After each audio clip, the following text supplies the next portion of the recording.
Have you ever wondered what diets would be helpful for both endometriosis and PCOS? Or are they different? Are there conflicts of interest when you talk about diet with PCOS and endometriosis? And is intermittent fasting something that you should even consider when you have endometriosis? Is it helpful or is it harmful? Registered dietitian Sarah Rae is here to cut through the noise and help bring clarity to these very things. Stick around. Life moves fast, and so should the answers to your biggest questions. Welcome to Endo Batteries Quick Connect, your direct line to expert insights. Short, powerful, and right to the point. You send in the questions, I bring in the experts, and in just 5 minutes, you get the knowledge you need. No long episodes, no extra time needed. And just remember, expert opinions shared here are for general information and not for personalized medical advice. Always consult your provider for your case-specific guidance. Got a question? Send it in, and let's quickly get you the answers.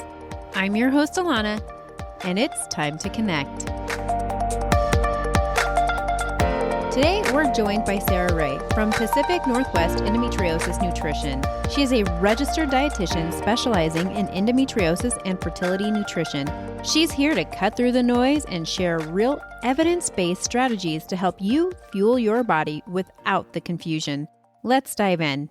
How can someone with both endometriosis and PCOS balance their diet when recommendations often seem conflicting? That is a really good question. And I'm not sure what recommendations this person is referring to that are conflicting, but I actually recommend kind of a similar diet for both.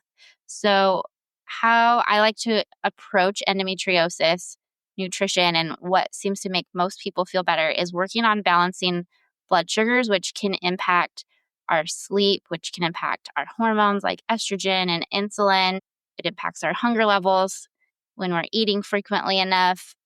That kind of helps both conditions. So with PCOS, people may not be bloating as much as people with endometriosis, but both kind of need to eat frequently for different reasons. So if you have both and you have PCOS and you're a little bit insulin resistant, say, we might need to be a little bit more careful with carbohydrate intake than somebody who just has endometriosis.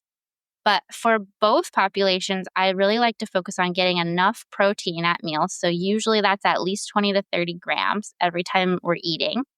Getting a fiber and a healthy fat as a part of that meal, and then a moderate amount of carbohydrates. So you don't have to count your macronutrients, but if we have like a whole large bagel and then just one egg, our protein and carbs are really kind of out of balance, and it's not necessarily going to make the endometriosis grow, but we're missing out on really key nutrients with that. If you have PCOS, we're really looking at how that might affect blood sugar balance. So trying to get that balance of macronutrients in, eating regularly, getting lots of anti-inflammatory foods in, that really speaks to both populations. So I treat both fairly similarly, unless somebody with PCOS is also struggling with insulin, we might look more at carbohydrate intake. Would this eliminate doing intermittent fasting?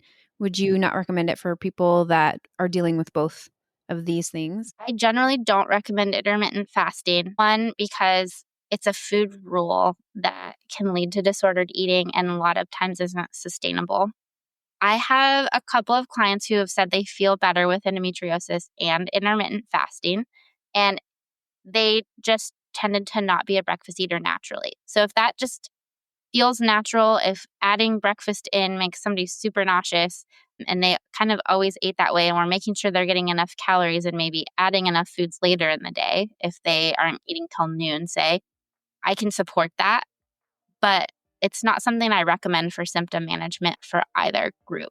Breakfast is really important for preventing binge eating later in the day, for helping control sugar cravings. Usually people feel better with their bloat, with their fatigue, with their brain fog when they are eating balanced meals throughout the day. So it's not something that I use in my practice unless somebody really feels strongly that that's what's been best for them in the past. That's a wrap for this Quick Connect. I hope today's insights helped you move forward with more clarity and confidence. Do you have more questions? Keep them coming. Send them in, and I'll bring you the expert answers.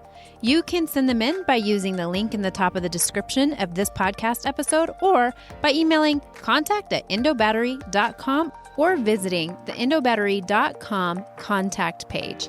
Until next time, keep feeling empowered through knowledge.